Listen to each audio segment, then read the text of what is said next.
नमस्कार दोस्तों, मैं हूं सुष्मिता मिश्रा। आप देखना शुरू कर चुके हैं 4 PM यूपी। क्या हुआ जब यूपी सीएम योगी आदित्यनाथ ने टोटी वाला मजाक करके अपनी ही किरकिरी करा ली, और कैसे अखिलेश यादव ने वनस्पति का नाम लेकर दे दिया बाबा को मुंह तोड़ जवाब। दोस्तों, एक तरफ जहां यूपी की राजनीतिक पार्टियां 2027 के विधानसभा चुनाव की तैयारियों में जुटी हैं, तो वहीं यूपी के दो सबसे दिग्गज नेताओं के बीच उस वक्त जुबानी जंग तेज हो गई जब एक ने दूसरे को बहाने बहाने से चिढ़ाने की कोशिश की, लेकिन फिर दूसरे ने ऐसा जवाब दिया कि पहले वाले का मुंह बंद हो गया। जी हां, हम बात कर रहे हैं योगी आदित्यनाथ की, जिन्होंने अखिलेश यादव को चिढ़ाने के लिए एक ऐसे शब्द का इस्तेमाल किया जिसका नाम लेकर अंधभक्त दिन रात अखिलेश यादव को ट्रोल करते रहे हैं। लेकिन फिर अखिलेश यादव भी कहां चुप बैठने वाले हैं। उन्होंने भी योगी आदित्यनाथ को करारा जवाब देते हुए एक ऐसी चीज का नाम ले डाला जिससे आजकल योगी आदित्यनाथ को ट्रोल किया जाता है। तो आखिर योगी आदित्यनाथ ने कैसे अखिलेश यादव को ट्रोल करने की कोशिश की और फिर अखिलेश यादव ने क्या जवाब दिया, सब बताएंगे आपको इस रिपोर्ट में। अब देखिए, शुक्रवार को सीएम योगी आदित्यनाथ ने विश्व पर्यावरण दिवस के मौके पर राजधानी लखनऊ में आयोजित एक पेड़ मां के नाम वृक्षारोपण महाअभियान 2026 के कार्यक्रम में घर नल योजना के दौरान एक ऐसी बात कह दी जिससे सियासी बखेड़ा खड़ा हो गया। दोनों तरफ के सपोर्टर सोशल मीडिया पर एक दूसरे से लड़ने भिड़ने लग गए। दरअसल यूपी सीएम योगी आदित्यनाथ यहां बात कर रहे थे कि सरकार जब योजनाओं को आगे बढ़ाती है तो कई तरह की चुनौतियां भी सामने आती है। इसी पर उन्होंने उदाहरण देते हुए कहा कि हमने घर नल योजना को आगे बढ़ाया तो पता लगा कि कोई टोटी चोरी कर ले जा रहा है, कोई अन्य प्रकार से नुकसान कर रहा है, खुला है तो खुला है। अब देखिए, इतना कहते ही मुख्यमंत्री खुद भी मुस्कुरा पड़े और कार्यक्रम में मौजूद लोग भी अपनी हंसी नहीं रोक पाए।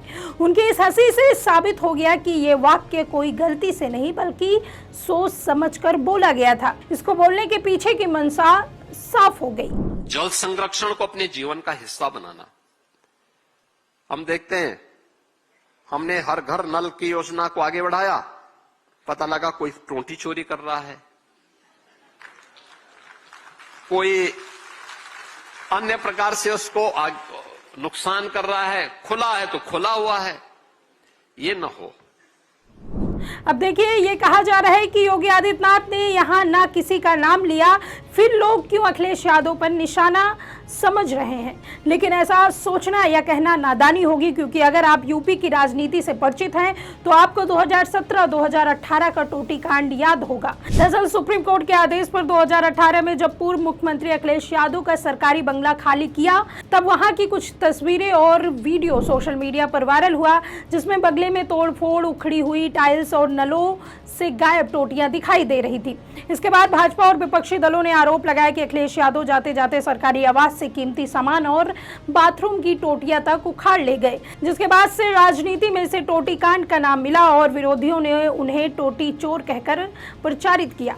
दूसरी तरफ अखिलेश यादव ने इन आरोपों को सिरे से खारिज करते हुए इसे भाजपा और कुछ वरिष्ठ अधिकारियों की एक सोची समझी राजनीतिक साजिश बताया, जो उनकी छवि खराब करने के लिए रची गई थी। उन्होंने तर्क दिया कि बंगले में जो भी शानदार काम हुआ था वो उन्होंने अपने पैसे से करवाया था।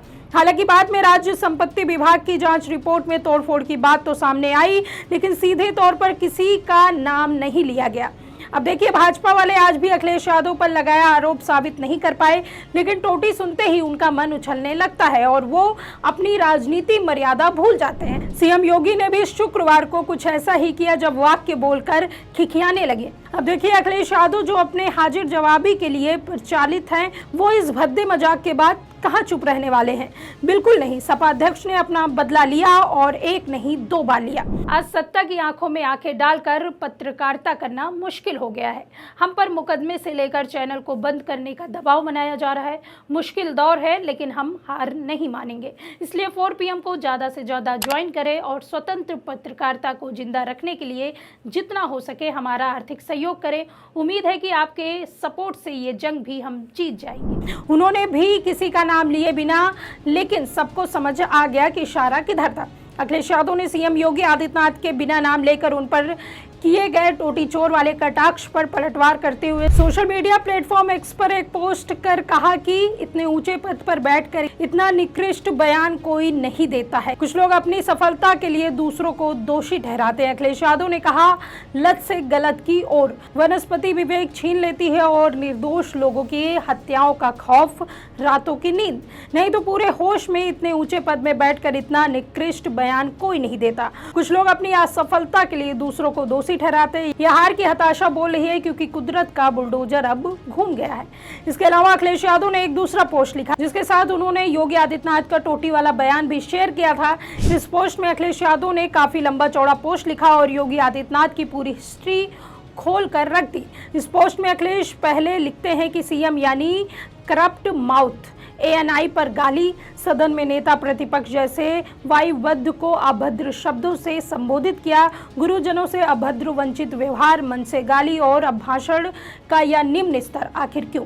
अखिलेश यादव ने आगे लिखा कि विज्ञान कहता है कि किशोरावस्था में किया गया वनस्पति का अत्यधिक सेवन व्यक्ति के बोलने और समझने की क्षमता को प्रभावित करता है। वहीं मनोविज्ञान कहता है कि बचपन और किशोरावस्था के अनुभव व्यक्ति की भाषा, व्यवहार और व्यक्तिगत पर गहरी छाप छोड़ते हैं। वहीं संस्कार आगे चलकर सार्वजनिक जीवन में भी झलकते हैं। इसके आगे वो कहते हैं कि सीएम के करप्ट माउथ होने की वजह शायद यही है जिन्हें सीएम का इतिहास नहीं पता, उनके लिए यह दबाई गई जानकारी है। इसके बाद अखिलेश आगे योगी का पूरा इतिहास खोलकर रख देते हैं।